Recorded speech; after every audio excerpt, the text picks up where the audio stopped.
Bonjour à toutes et à tous. Merci pour votre présence ici pour cette conférence aujourd'hui.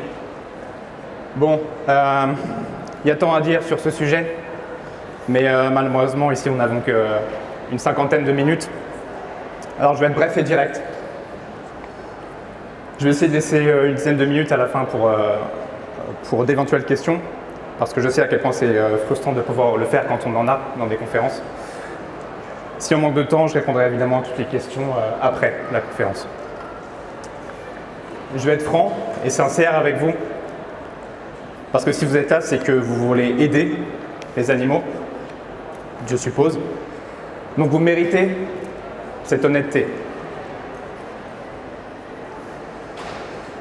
J'aimerais juste, l'idée c'est de vous faire gagner du temps dans votre réflexion, dans votre parcours activiste. Donc je vais volontairement mettre de côté le politiquement correct. Donc je m'appelle Vincent, je suis fondateur du collectif antispéciste Animal First. Pourquoi j'ai créé ce collectif fin 2019? Parce qu'après 3 ans d'activisme seulement, j'ai vu les limites du militantisme classique et du boycott. Et j'en étais déjà arrivé à la conclusion que oui, la radicalité était la seule réponse sensée pour sauver les animaux. Ou en tout cas, pour attaquer le plus efficacement possible la racine de tout le spécisme. Alors Animal First, en quelques images, c'est ça.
On peut parler de stratégie pendant des heures, mais le constat est là. Quelle victoire concrète, majeure pour les animaux sur les 20 dernières années. Que ce soit la chasse, la corrida, on peut parler aussi des états généraux de l'alimentation en 2018. Je ne sais pas si vous vous souvenez, de cette époque-là, il y avait eu tout un projet de loi d'un reporter qui était député éleveur, qui concernait tous les secteurs de l'alimentation. Il y avait eu un site spécial créé à cette occasion et qui devait répertorier des propositions citoyennes. Et il se trouve que sur les 10 les plus populaires, les 10 premières, les 9 concernaient les animaux d'élevage. Ça pouvait être l'abattage rituel, l'électronarcose, le transport, le brouillage des poussins, etc. En passage à l'Assemblée, tout a été rejeté, tout a été balayé comme ça d'un revers de main par le gouvernement et par la plupart des députés. Donc la chasse, la corrida, l'élevage, autant de preuves que le système démocratique ne fonctionne pas.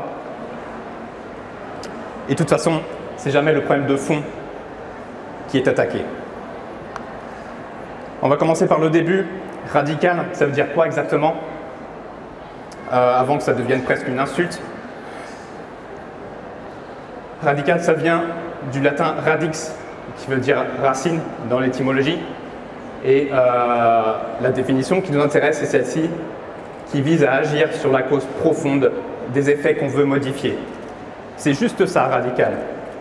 Donc c'est quelque part en fait la seule façon cohérente d'agir concrètement sur le système qu'on attaque, c'est d'aller chercher les causes profondes et les attaquer frontalement. Et la racine du problème, pour le coup, ce qui nous intéresse nous aujourd'hui, c'est notre rapport aux autres espèces, qui n'est conçu par la quasi-totalité de l'humanité que comme un rapport de domination. Et on peut d'ailleurs aller au bout de ce concept. Aujourd'hui, toutes les luttes humaines, toutes les violences faites aux autres humains de notre espèce qui sont dénoncées, comment on peut les combattre tout en justifiant ce qu'on fait aux animaux d'élevage, la bestialité, la brutalité, l'élevage et l'exploitation d'animaux, c'est la violence brute, gratuite sur les êtres les plus vulnérables, les plus innocents et qui existent sur notre planète. Donc quelque part, c'est aussi la racine de toutes les luttes de justice sociale. Rien que le fait de déclarer et d'assumer publiquement, parce que c'est ça qui est important, hein, c'est pas de le dire en privé, c'est de le faire publiquement. Chaque position politique, c'est de l'avoir publiquement. Que notre objectif est abolitionniste, ça devrait être rien d'autre que la base. Qui ose faire ça aujourd'hui? Si la société ne connaît même pas nos réels objectifs, ne sait même pas ce que nous combattons, le spécisme donc, c'est que notre combat, il n'a même pas commencé. Par contre, pour nous, en tant qu'antispécistes, ça va être beaucoup plus dur que pour les autres luttes. Et voici pourquoi. Est-ce que vous êtes sûr que la radicalité de vos actions ou la radicalité de vos discours soit la meilleure méthode pour faire avancer votre cause? C'est à ça que se résume le débat. En tout cas, c'est le discours que j'ai choisi parce que c'est celui que je trouve le plus cohérent. Radical, l'étymologie, c'est s'attaquer à la racine, en fait. Et c'est ce que je fais, mais je comprends que ça choque, mais contrairement à ce que dit Cyril dans son livre, parce que j'ai lu le passage où il parle de moi, c'est absolument pas pour faire du buzz, c'est juste pour qu'on comprenne. Mais parce qu'en fait, le drame de notre lutte, c'est qu'on, contrairement aux précédentes thématiques, qu'on n'est même pas considéré comme un mouvement de justice sociale, parce que les victimes qu'on défend personne ne les considère comme des victimes. Et donc ça rend tout plus compliqué parce que quand on est face à la répression, le zèle dont je parlais des forces de l'ordre qu'on subit, il est idéologique en fait. Parce qu'on attaque tout un système, la culture de ces gens, et forcément ils sont beaucoup plus violents et virulents face à nous. Alors là je parle de répression précisément parce que c'est quelque chose qui touche voilà, de plein fouet les militants, les activistes antispécistes, animalistes, radicaux bien sûr. C'est ce qui nous touche de plein fouet et on est en plein dedans, c'est vraiment en train de prendre vraiment forme. C'était la volonté du gouvernement et ça a pris une tournure vraiment voilà, avec des enquêtes de plusieurs années pour vraiment commencer à faire des bases de données sur les animalistes, la création de la cellule Déméter que vous connaissez peut-être. Là notamment le dernier procès qu'on a eu c'était au Mans en janvier dernier, on a eu le délibéré en mars. Il y a eu pour la première fois ce chef d'accusation d'association de malfaiteurs qui est tombé pour des activistes qui avaient juste sorti 7 agneaux d'un élevage. Mais ça vaut pour les forces de l'ordre, ça vaut pour les avocats, pour les juges, pour les journalistes, pour les profs, etc., etc. On est tous construits comme ça. Ces gens-là ont peut-être un cousin éleveur, un oncle chasseur, une compagne qui travaille dans la maroquinerie, etc. C'est tous les domaines où on exploite les animaux. Peu importe notre rôle dans la société, on va adapter nos comportements à nos convictions à nos intérêts propres, aux privilèges qu'on ne veut pas voir tomber. Et c'est en ça que l'antispécisme part avec un énorme handicap.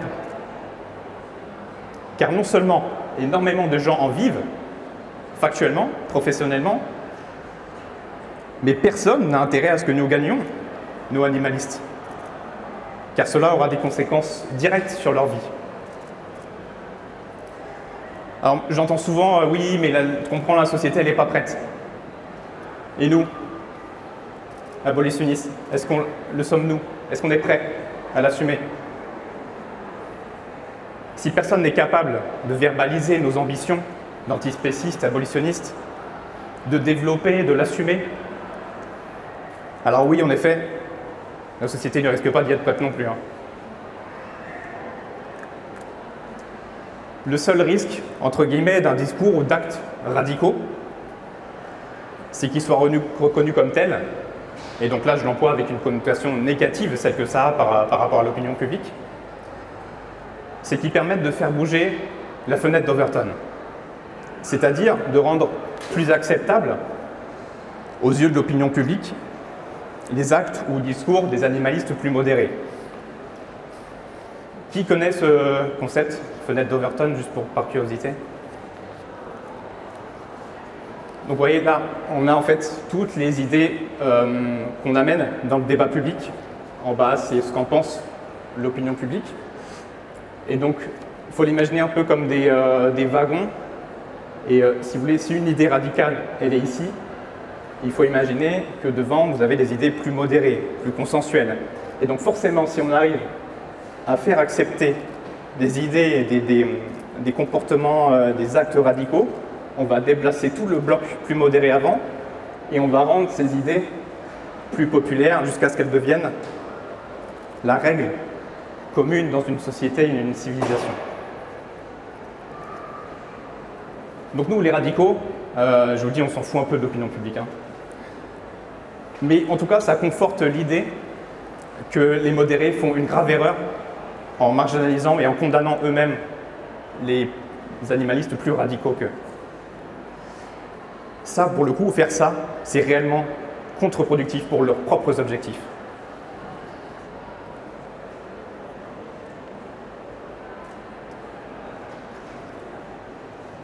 J'ai lu récemment dans un article des aficionados dire qu'ils ne pensaient jamais devenir des militants. C'est assez intéressant. Moi, j'entends parfois des animalistes nous renvoyer ça, nous, les activistes radicaux, comme un reproche. Parce qu'on a, entre guillemets, créé des militants anti-animalistes. Mais attendez, mais c'est une super bonne chose. C'est hyper positif, c'est inévitable dans un combat de justice. Ces gens sont maintenant dans la défense active de la torture, de la violence gratuite, de l'égoïsme, de l'injustice. Ça devient beaucoup plus simple pour nous de montrer qu'ils ont tort.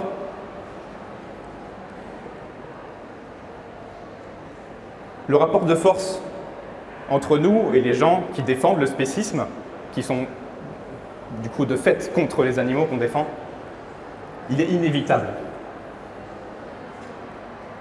Vous pensez sincèrement qu'on va réussir à faire tomber l'idéologie la plus violente qui soit, la plus meurtrière et la plus ancienne, un véritable pilier de civilisation, sans se heurter à de l'adversité, sans déranger personne, simplement en demandant gentiment et en appelant à la raison du reste du monde? C'est impossible, ça ne se passera pas comme ça. Alors, je vais rester sur l'exemple de la corrida, car on a eu récemment tout un débat dessus. Et j'ai relevé deux interventions de deux députés différents pour illustrer ce que je veux vous dire. Écoutez. Et moi, je vois bien, globalement, dans mon groupe, mais de façon plus générale, on voit bien que les proportions sont toujours les mêmes. Une proportion plus importante, et on l'a vu en commission, plus importante de députés qui ne veulent pas l'interdiction de la corrida. C'est un fait. Mon groupe portera la voix en disant qu'il refuse les thèses d'Aymeric Caron, Oui. plus généralement, Oui. et que la corrida est un point précis, mais dans ces thèses, nous rejetons tout. Mais alors pourquoi vous ne proposez pas justement une loi précise, particulière, pour reprendre vos mots, sur cette question qui mettrait de côté ce que propose par ailleurs Aymeric Caron et qui interdirait juste cette pratique? Vous savez, Pour faire avancer la loi, je crois qu'en conformément France, à ce que veulent encore une fois la majorité de l'opinion. Je crois qu'en France, on a d'autres soucis à l'heure actuelle. Votre position par rapport à la corrida? Bon, moi je ne supporterai pas que l'on me dicte mon mode de vie, mes traditions, mon histoire, ma culture. Traditions qui ont été arrêtées par exemple au Chili, en Argentine, en Uruguay, qui a été suspendues dans la plus grande arène au monde à Mexico. Des pays qui ont une culture de la tauromachie. Pourquoi nous, en France? Parce que moi je ne me sens pas le droit en tant que député de interdire à quelqu'un de vivre sa tradition et son histoire, tout simplement. Donc on continue avec ça. On discute, on continue à échanger. Ça veut dire que le temps qu'on discute et qu'on échange, ça continue. Tant qu'on discute dans les échanges, on évite de déclencher une guerre civile dans des territoires, tout ça parce qu'on a décidé d'imposer sa manière de voir. Merci. Il y a plein de choses intéressantes dans ces deux interventions. J'en ai relevé 3. Il y a cette question de priorité. C'est pas l'urgence. Vous savez, en France, il y a l'inflation, il y a le chômage. On ne va pas en plus s'occuper des animaux, des taureaux, vous comprenez. Alors, de mémoire, il y a un député Renaissance et un autre RN. Mais peu importe en fait, cette question de priorité, d'ailleurs même le président Macron l'a dit la veille, avant même qu'il y ait eu un pseudo-débat, il avait dit qu'il n'y aura pas d'interdiction. Il est génial ce pays. Mais il y a même, j'ai vu un député de la NUPES dire ça, dire qu'il y avait, c'était peut-être pas la priorité. Mais c'est quand alors la priorité? On est dans un système où les autres espèces passent toujours en dernier.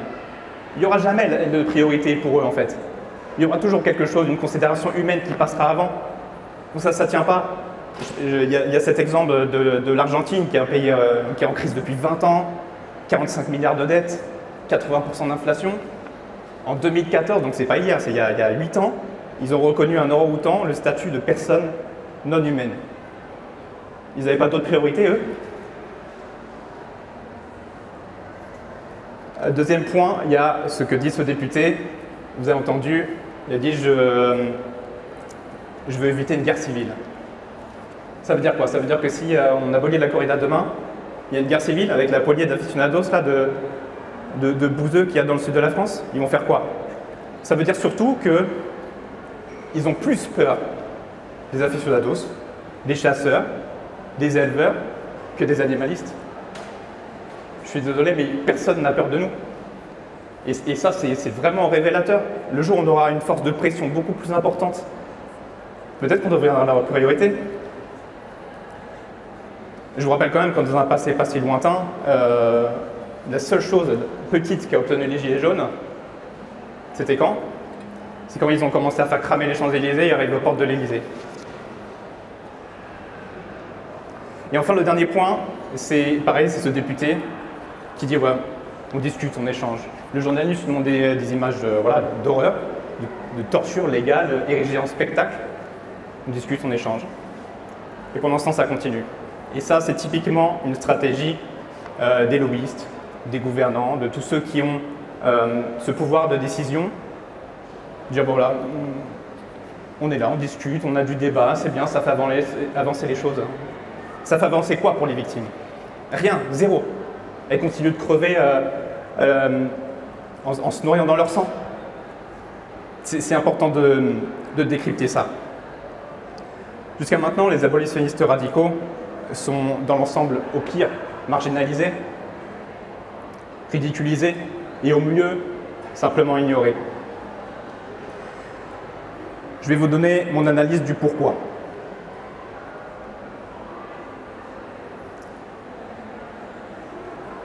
Exemple très concret, si jamais votre voiture fait un drôle de bruit, si votre évier commence à se boucher, ou si un petit caillou vous fait mal au pied pendant une randonnée, on est d'accord que ce n'est que lorsque ce bruit devient vraiment inquiétant, que votre canalisation est complètement engorgée, ou que la douleur devient vraiment insupportable, que vous allez faire passer ça en priorité, vous en occuper vous arrêtez et retirez ce caillou. Eh bien, nos gouvernements, ils fonctionnent exactement de la même manière. Ils ne s'occuperont d'un problème que lorsqu'il deviendra assez gênant pour devenir prioritaire. Conclusion, soyons des gros cailloux. Souvenez-vous, il y a 2 ans et demi, si on vous avait dit qu'on imposerait le port du masque et le confinement à des milliards de personnes, vous l'auriez cru? Et pourtant, ça s'est passé. C'est devenu prioritaire. On a débloqué des centaines de milliards d'euros pour sauver l'économie. Quand on l'a décidé, on a eu les moyens, tout est devenu possible, comme par magie.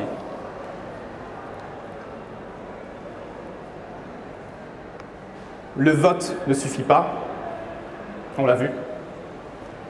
Le simple boycott ne suffit pas non plus, parce que l'élevage est de toute façon ultra subventionné. La France est le premier bénéficiaire de la PAC, 9 milliards par an. Le véganisme sans activisme est passif. Il est juste neutre. Et pour les victimes, la neutralité, elle vaut complicité.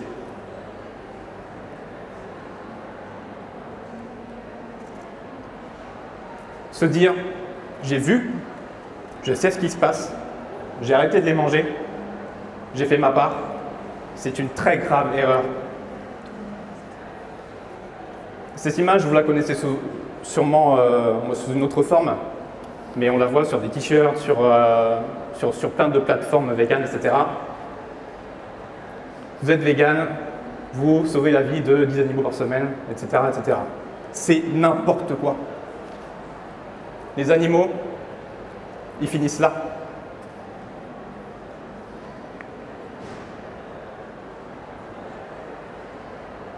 C'est complètement faux. C'est pas parce que vous ne mangez pas des animaux que leur vie est sauvée.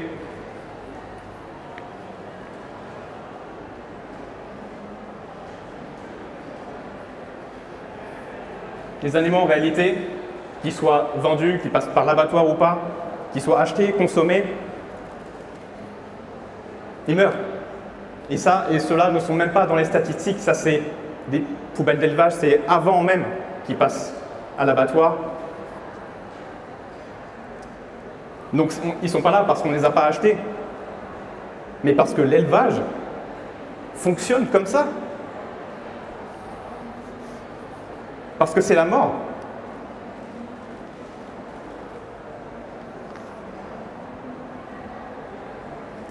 Ces images, c'est moi qui les ai tournées dans 3 élevages différents, pris au hasard.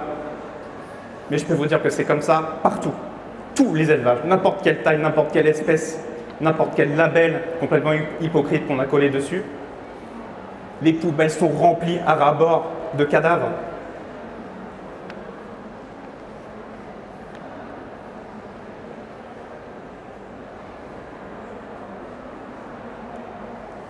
C'est la norme, c'est comme ça que fonctionne l'élevage. Et ces animaux, ils ne sont pas comptés dans les chiffres. Et de toute façon, je vous rappelle qu'on jette quand même à la benne 1/3 de l'alimentation qu'on produit dans le monde. Et pourtant, quand on regarde les chiffres, l'élevage, c'est toujours de plus en plus de naissances, de plus en plus de victimes qu'on fait naître par insémination forcée, par des manipulations génétiques, pour que des truies aient encore plus de bébés qu'elles n'aient de tétines pour les nourrir. L'élevage d'aujourd'hui, c'est ça. Donc ces pertes, elles sont comprises déjà dedans. Elles sont incluses dans les économies d'échelle. On fait naître encore plus pour que le rendement soit moindre et qu'on intègre les pertes, que ce soit les animaux morts comme ça avant l'abattoir ou après dans les poubelles des supermarchés. C'est comptabilisé déjà. Il y a plus de victimes, mais c'est pas pour ça que le coût est plus cher pour eux. Et c'est pas pour ça que si nous, on les mange pas, elles sont sauvées. Alors oui, c'est vrai, on a réussi à montrer au monde qu'il était possible de pratiquement tout reproduire sans utiliser d'animaux. C'est d'ailleurs le principe de salons comme le Végéworld d'aujourd'hui. Donc ça, c'est fait. Bon, c'est pas une victoire directe pour les animaux esclaves de l'élevage. Et c'est en tout cas une victoire contre le spécisme. Donc, très bien, c'est super. Mais une fois qu'on a fait ça, c'est quoi la suite? Comment on arrête le massacre alors même qu'on n'y participe plus?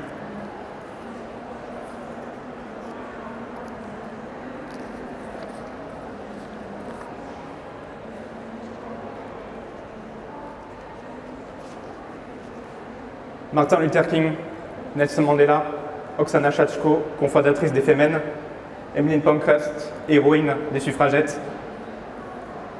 Elles ont toutes désobéi. Elles sont tous passés par la prison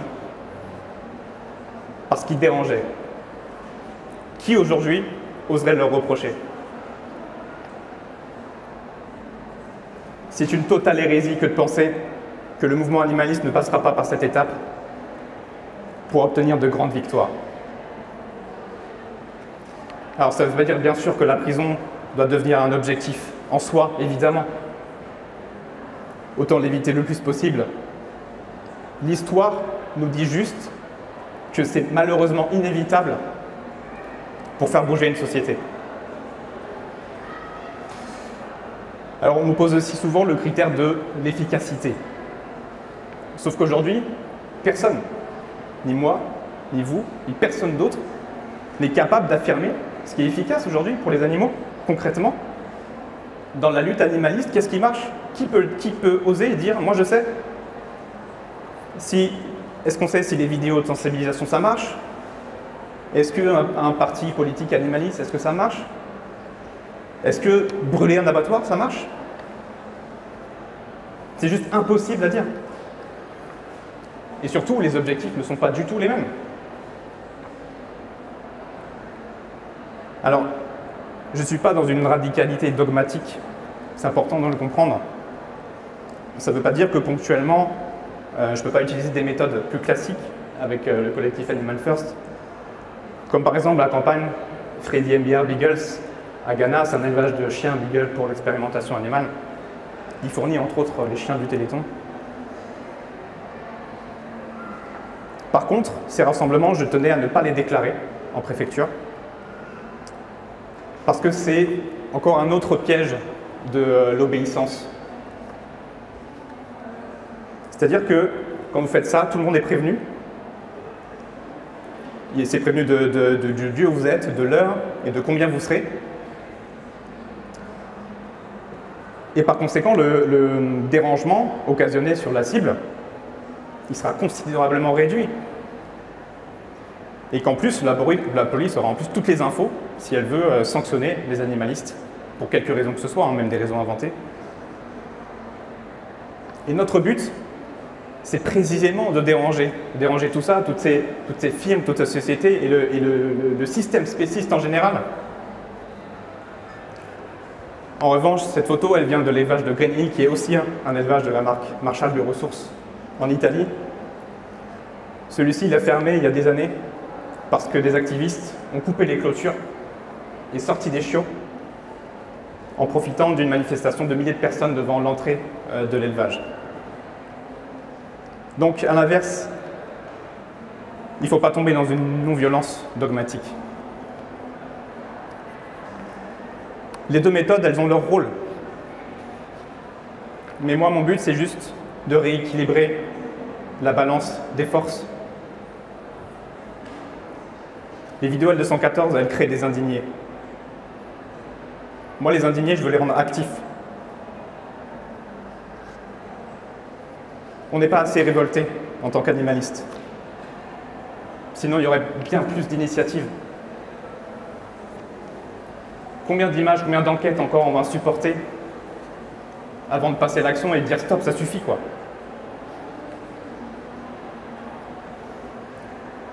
On doit aussi, qu'on le veuille ou non, prendre en compte la réalité climatique. Les scientifiques nous donnent 3 ans pour limiter le cataclysme, simplement le limiter, pas l'éviter. Et c'est évident que ça ne sert à rien de sauver les animaux d'élevage d'une espèce, la nôtre, qui est déjà condamnée. Ça n'a pas de sens.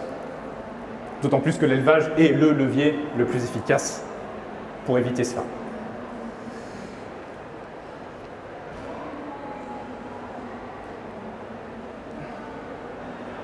On a des cibles.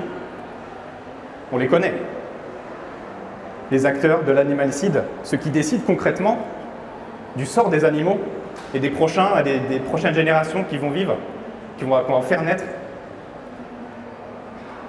La FNSEA, Interbev, Lactalis, Nestlé, Danone, Bigard. Et c'est eux qu'on doit viser. Sur qui on doit mettre la pression. Ce sera infiniment plus simple que d'essayer de convaincre 8 milliards de personnes de changer l'une après l'autre. On n'a pas le temps pour ça.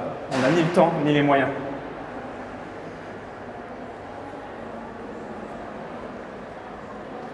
La résistance animaliste, elle n'a pas besoin de millions d'adhérents et d'adhérentes. On a juste besoin des 2-3% qui vont attaquer de front et qui vont essayer de renverser le spécisme. Notre faiblesse, c'est notre nombre, c'est vrai. Mais notre force, ça doit être notre détermination et notre engagement. On doit être beaucoup plus déterminé que les autres luttes qui ont des moyens financiers, humains, beaucoup plus importants que nous. Moins on est, plus faible on est, plus on doit être fort mentalement et impactant. Et pour ça, il faut une bonne raison. Et je pense que ce que vivent les victimes au quotidien, c'en est une très bonne, très légitime. Moi, j'ai rien à vendre. J'ai pas de bouquin, pas d'électorat à trouver. Je ne rends des comptes qu'aux victimes, en tant qu'activiste, bénévole. Et en agissant ainsi, nous, les animalistes radicaux, on a tout à perdre, rien à gagner. Notre argent, dans les perquisitions, nos proches, et notre liberté surtout. Ça va arriver, il y aura des animalistes en prison dans les prochaines années, les prochains mois, c'est sûr et certain. C'est la suite logique de ce qui se passe. C'est une véritable guerre à mener, dont nous ne sommes pas les victimes, mais devons être les soldats. Les soldats pour une liberté fondamentale, une justice universelle. Mais il va falloir que chacun fasse sa part.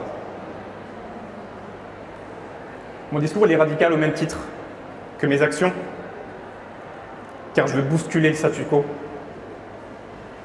Le statu quo, on l'a vu avec ce truc de il y a du débat public, on parle, on échange, et en attendant, qu'est-ce que ça change pour les victimes? Le statu quo, c'est le pire ennemi des victimes. Et c'est pour ça que les décideurs et les lobbies l'entretiennent autant.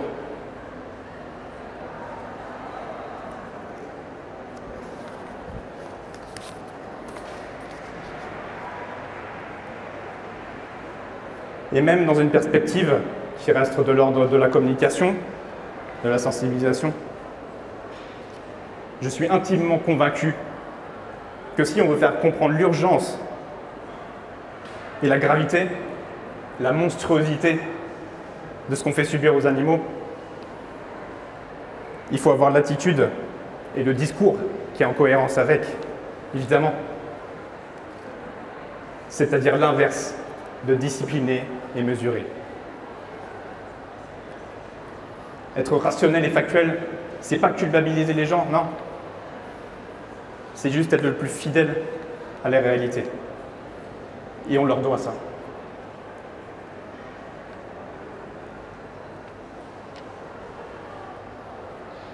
Donc pour ça, je vous ai mis quelques idées de propositions d'action pour mettre un premier pas dans le militantisme, l'activisme.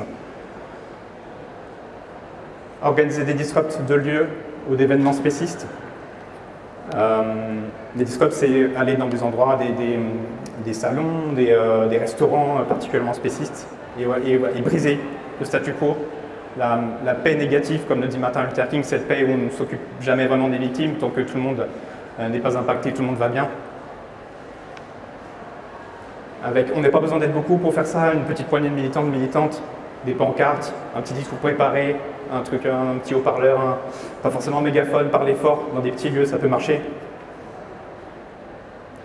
C'est fondamental ça pour ne serait-ce que s'opposer, montrer notre opposition à cette idéologie meurtrière qu'est le spécisme, le plus souvent possible. Qu'il n'y ait pas un jour, on se dise « aujourd'hui j'ai mangé des animaux, c'est normal, personne ne m'a rien dit ». Parce que c'est fondamental pour débanaliser le spécisme. Moi, je choisir ses cibles, ministère de l'Agriculture, sièges sociaux des firmes qu'on a vues juste avant, lycée agricole, c'est un lieu qui n'est jamais ciblé par les animalistes. C'est là qu'on fabrique les éleveurs de demain. Il faut vraiment faire quelque chose contre eux. La génétique animale, comme je vous l'ai dit, c'est comme ça qu'on fabrique les victimes aussi de l'élevage. C'est pour ça qu'on en a autant. C'est pour ça qu'on a des races aujourd'hui qui n'ont absolument plus rien de naturel, qui servent juste à fournir du lait, de la chair, des œufs, etc. Les événements professionnels, on connaît le salon de l'agriculture, bien sûr, à Paris. Il y a aussi 2 salons professionnels en France qui sont le sommet de l'élevage à Clermont-Ferrand et le SPACE à Rennes, qui est le 2e plus gros salon mondial de l'élevage en France. C'est l'image où on était sur le toit avec une banderole. Ça, c'est à Rennes tous les ans.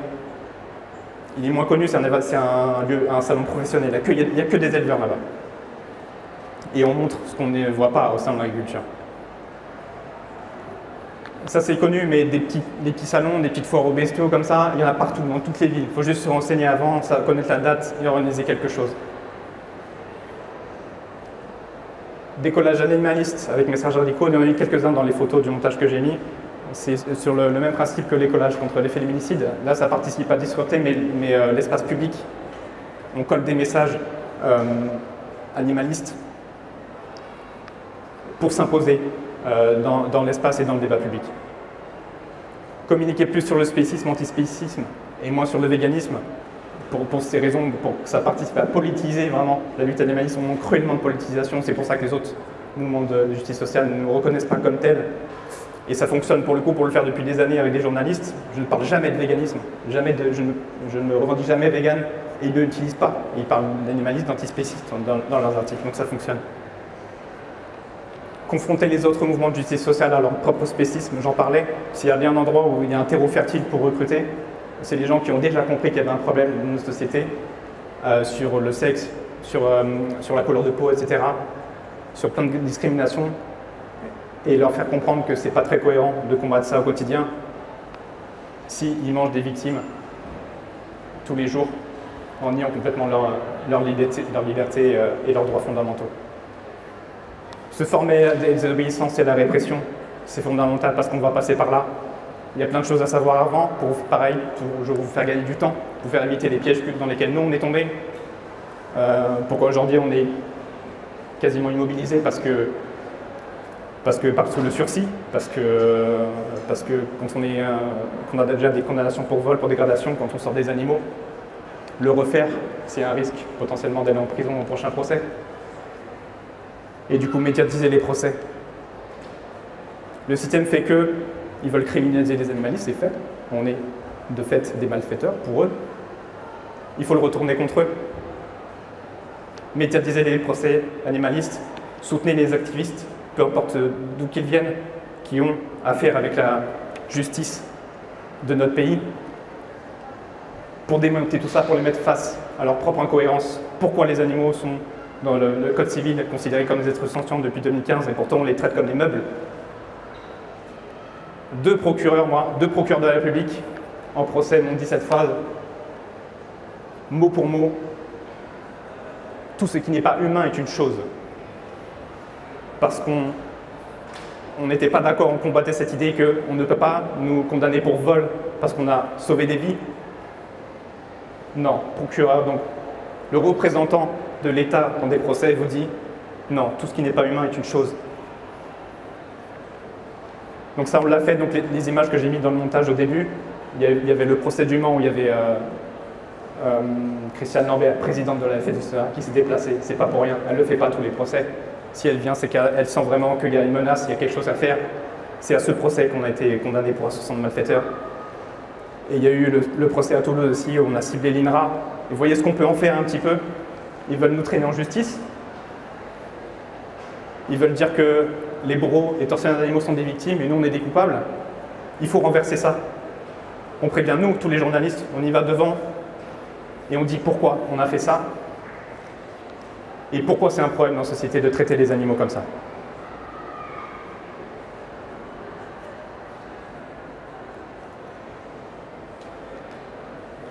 Je sais évidemment que tout le monde ne peut pas se lancer là-dedans, désobéir, se mettre en danger, pour diverses raisons. Bien sûr, je le comprends ça. En tout cas, je pense vraiment que tout le monde peut faire un petit peu plus. Et devenir en tout cas plus radical qu'il ne l'est aujourd'hui. Donc j'espère vraiment qu'après cette conférence, vous demanderez ce que vous pouvez faire de plus pour les animaux, pour arrêter leur cauchemar,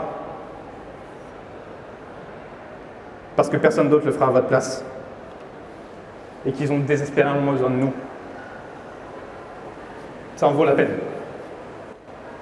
Merci beaucoup de m'avoir écouté.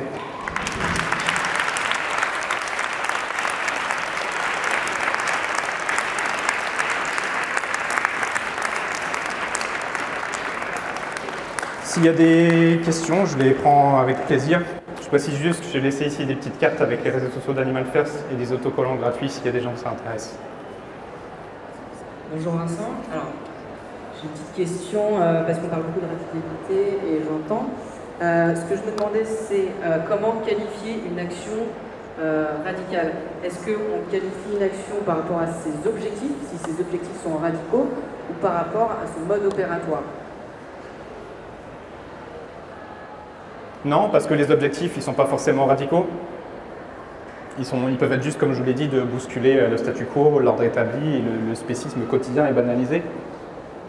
Par contre, c'est aller au fond des choses. C'est ce que je dis sur l'étymologie, c'est la racine.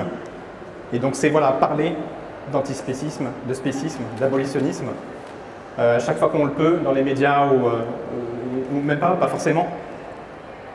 Mais aujourd'hui, il y a très très peu de personnes qui le font. Et c'est vraiment dommage. Et rien que ça, toujours ramener le débat à ce que vivent les victimes, à ce que nous on veut. Concrètement, l'objectif qu'on veut, il faut l'assumer, il ne faut pas le cacher en pensant que ça va passer. Ils savent déjà que pourquoi la corrida tombe pas, pourquoi la chasse à courre tombe pas. Parce qu'ils savent très bien que ça fait faire un domino, que les cirques avec animaux, etc.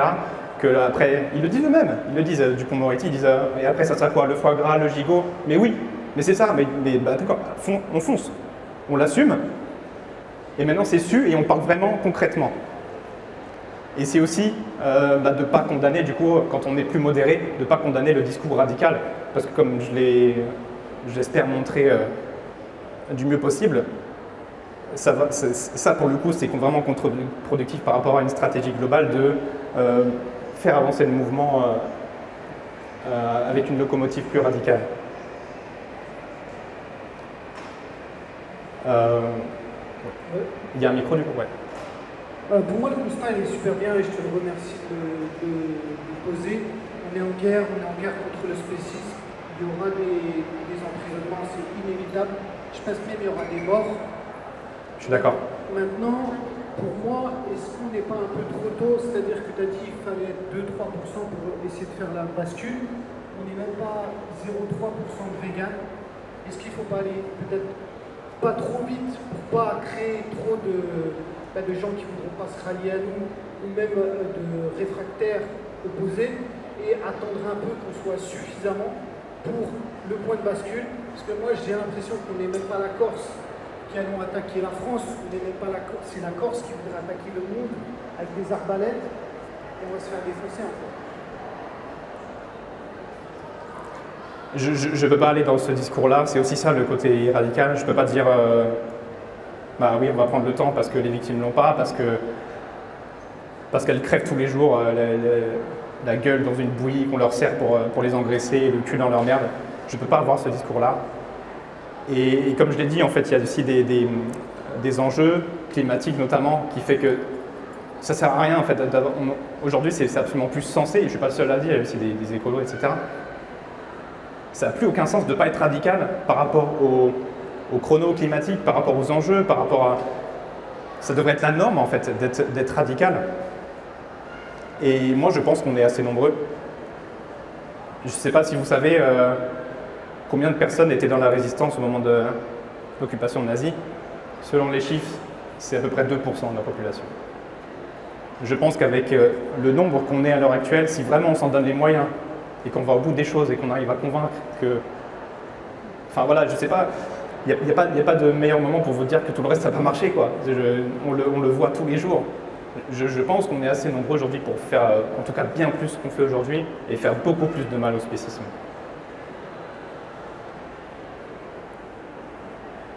Il y avait quelqu'un là-bas aussi au fond, je crois.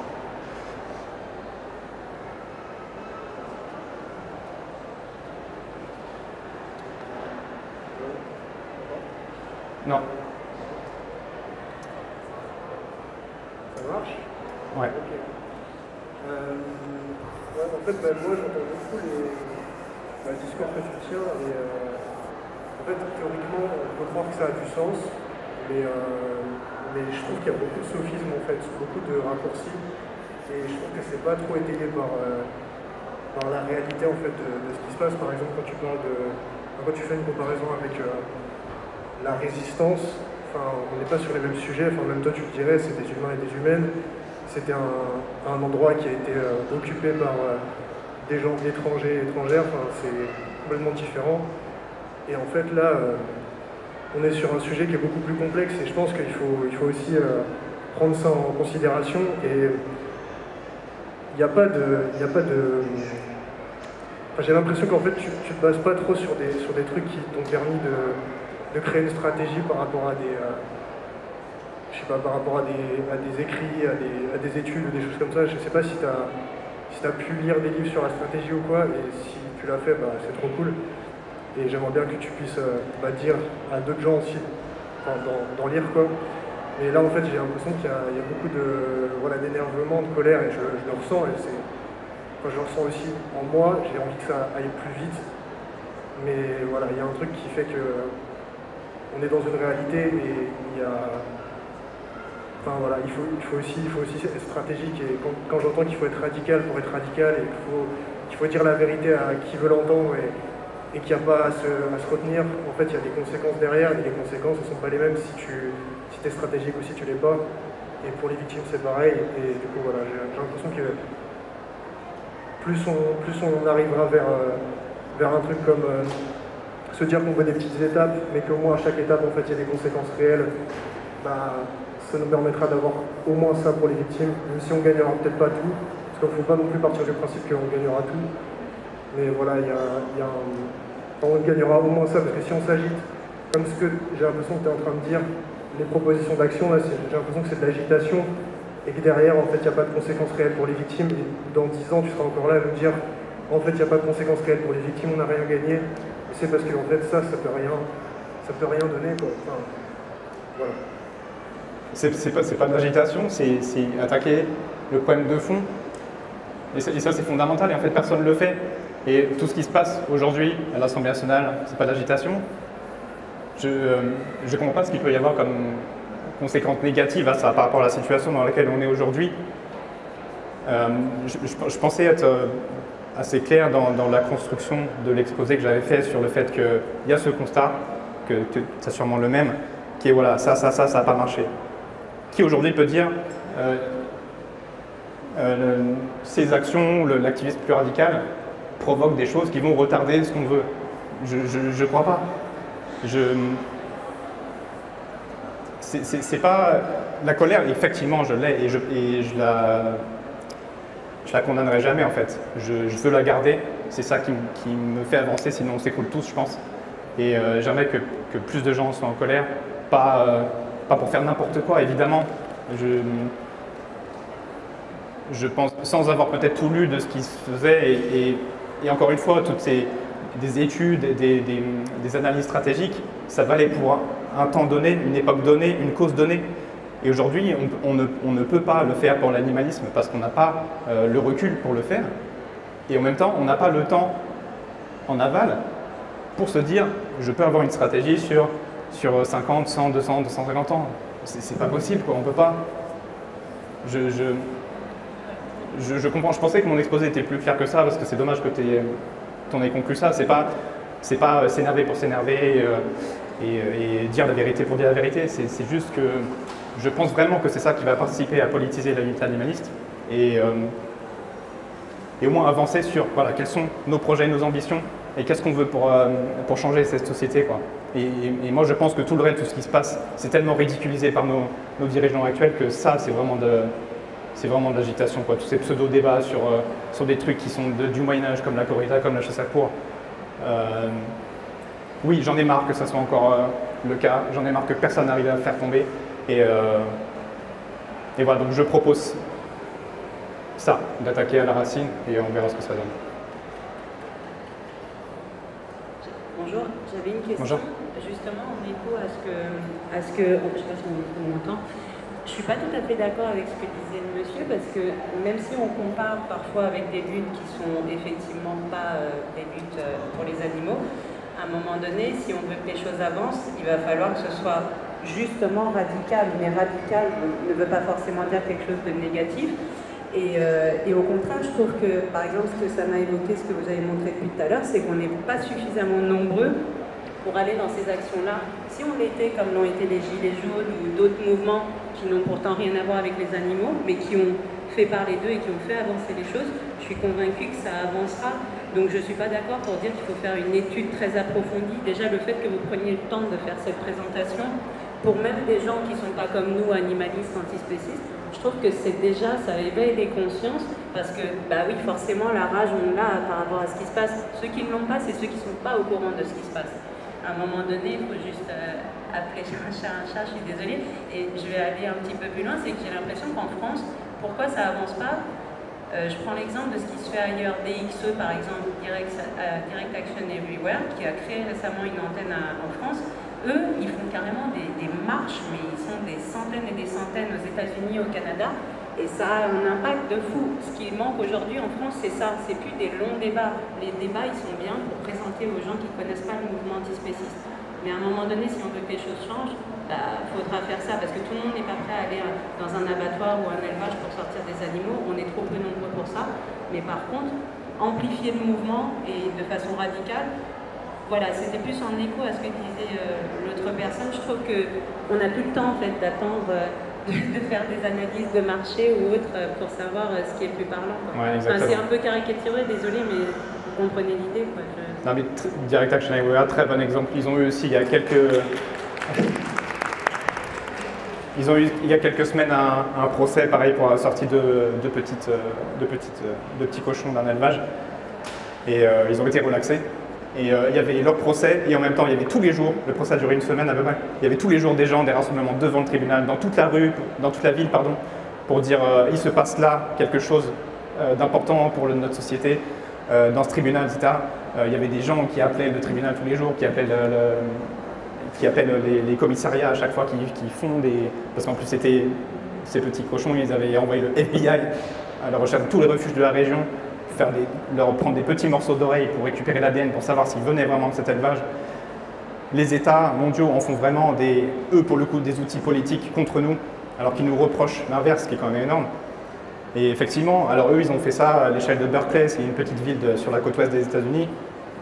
Et eux, ils ont pour horizon de faire interdire la viande légalement, donc, à l'horizon 2025 dans leur ville, et après de grandir jusqu'à la Californie et tous les États-Unis. Mais oui, mais c'est aussi pour ça, je rebondis, que je viens, effectivement qu'on peut se dire le Veggie Girl, c'est pas mon public de base, mais c'est aussi pour ça que je viens la faire là et que j'adapte mon discours à ça. C'est aussi pour recruter, entre guillemets, des gens, faire comprendre qu'il n'y a pas que du militantisme modéré classique, qu'on peut aussi faire autre chose et gagner du temps par rapport à ça. Donc merci de l'avoir souligné. Et bien monsieur là-bas, je crois, au fond.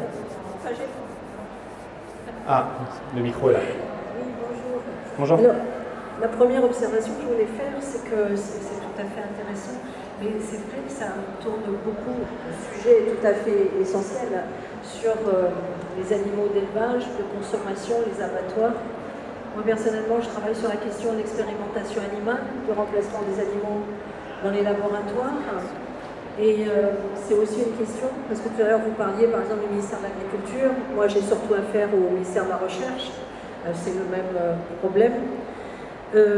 Donc c'est vrai que ce serait bien aussi d'élargir à ce sujet l'expérimentation animale, parce que certes le nombre d'animaux est moins important que le nombre d'animaux consommés pour la viande, mais pour autant les souffrances qui sont infligées sont, j'ai du mal à le dire, mais sont encore bien plus terribles que ce qu'on a vu là, et c'est souvent sur une durée de plusieurs semaines, de plusieurs mois, voire de plusieurs années.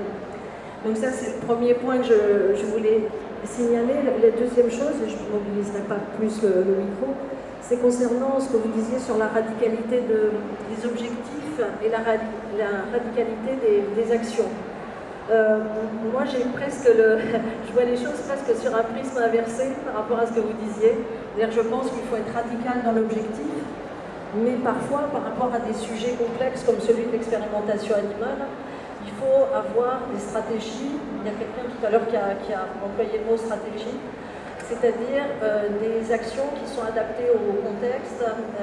Par exemple, je vais parler d'une action qui pour moi est radicale, mais pas une action de terrain. Nous, on travaille beaucoup sur des procédures contentieuses au tribunal administratif par rapport à des projets qui utilisent des animaux, qui sont des projets illégaux, en fait, parce qu'ils ne respectent pas la réglementation. Pour moi, c'est une forme de radicalité parce que ça met le ministère de la Recherche très en difficulté actuellement par rapport à tout ça. Donc, je voulais juste savoir un peu votre position par rapport à la radicalité qui pourrait être la vôtre concernant l'expérimentation animale, d'une part, et puis peut-être expliciter un petit peu ce que vous entendiez par le fait que l'objectif n'est pas forcément radical. Ça me pose question. Pour le coup, il y avait l'exemple parfait, il y a la campagne MBR Beagles au Ghana. Ça a été initié par le collectif Animal First. Donc cet élevage racheté, qui appartient à Marshall de Ressources. Ils ont aussi le deuxième élevage en France, à Mézille. Donc ils sont en monopole sur les chiens de labo en France. Oui. Il ne se passe plus rien à Mézille, on est d'accord?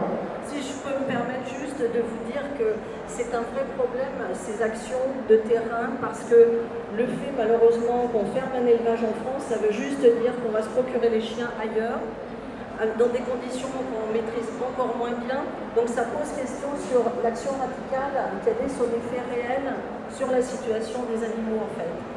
C'est pour ça que moi j'ai pas forcément soutenu, je comprends, hein, je comprends tout à fait l'action, mais je ne soutiens pas forcément le fait qu'on s'attaque à des élevages européens ou français, parce qu'en fait ça transporte juste le problème ailleurs, c'est-à-dire qu'on ne le voit pas. Mais je connais bien le sujet, hein, je sais. Oui, mais il faut raisonner globalement sur cette question. En fait, justement. Vous pensez que la fermeture d'un élevage de chiens de laboratoire en France est un message plus négatif que positif contre l'expérimentation animale? C'est pas un message. Moi, je ne parle pas en termes de message, je parle en termes de réalité. Il y aura toujours autant de chiens dans les labos, mais au lieu de venir de Mézille, ils viendront de Pologne. Mais je veux dire... Mais il faut qu'on soit coordonné globalement. Pourquoi j'ai amené ce mouvement MBR Beagles en France? Parce que ça vient de Britanniques qui sont devant un élevage de MBR en Angleterre depuis 1 an et demi.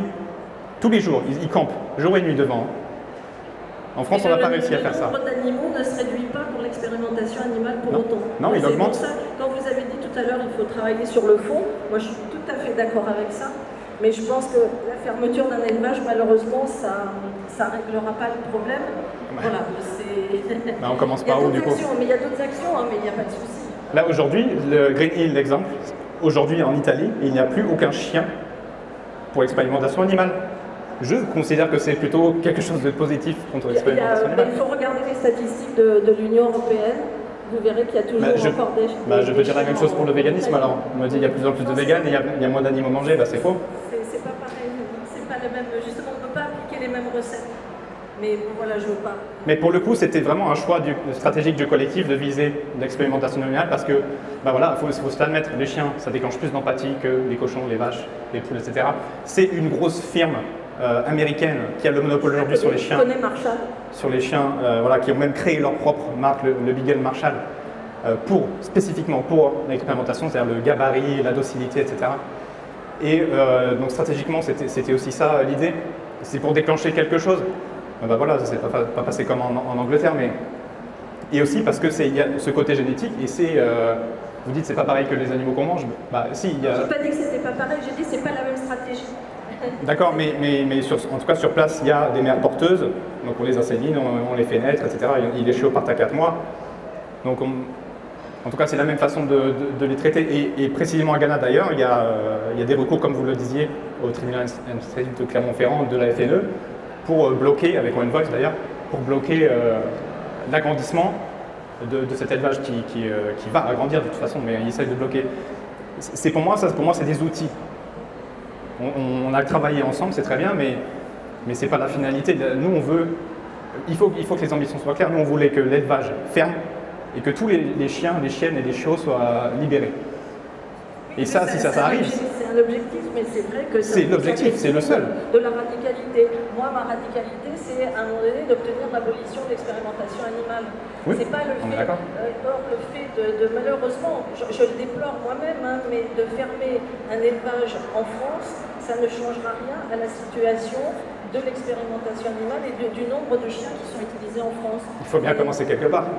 Oui, mais pour moi, c'est peut-être pas le bon endroit, mais on peut en reparler à un autre moment. Merci.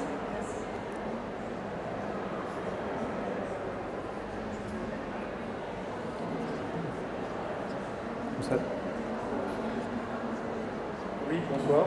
Bonsoir. Bonsoir. Je vous remercie d'abord pour votre débat et votre proposition d'action. Merci Moi, à vous. je vais vous permettre de suggérer quelques actions qui sont vraiment aussi des actions de fond. Moi, je travaille dans le domaine de la finance et je vais prendre un exemple très concret. Aujourd'hui, il y a du corrida, mais s'il n'y a pas de police d'assurance, il n'y a pas de corrida. C'est aussi simple que ça. Aujourd'hui, il y a des activités qui sont permises parce qu'aujourd'hui, il y a des dispositifs à la fois financiers, que ce soit un financement, que ce soit une police d'assurance, qui permettent à une corrida de se produire, qui permettent à un élevage moyennant des garanties bancaires de se développer. Et donc, si aujourd'hui il y a un levier d'action qui est absolument puissant et qu'il faut développer, c'est d'aller se manifester, je pense, auprès des fédérations d'assurance, fédération de la mutualité française, fédération bancaire, pour les interpeller. Sachez aujourd'hui que tous ces acteurs-là ont des reportings RSE où ils parlent d'éthique, où ils parlent de valeurs, et il faut les interpeller parce qu'aujourd'hui ils sont contraints par la réglementation européenne à regarder les nouvelles dispositions de l'EFRAG sur la communication financière de tous ces groupes. Ils vont être contraints demain, à l'horizon 2024-2025, de publier un certain nombre d'indicateurs.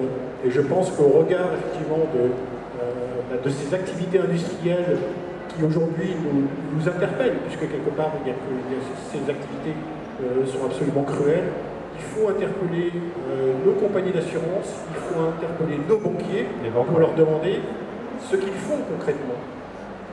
Car quelque part, il y a une réelle dichotomie entre ce qu'ils publient dans des rapports et ce qu'ils font dans la pratique. Je vous remercie. Merci à vous, je suis d'accord. C'est un des moyens d'action et je suis d'accord pour mettre tout le monde face à leurs responsabilités. C'est aussi ça l'activisme radical par rapport à leur implication. Est-ce que leurs gestes quotidiens, dans leur boulot ou pas d'ailleurs, dans leur vie privée, ont comme impact sur des victimes? Il faut qu'on arrête, c'est ça? Il n'y avait plus de questions?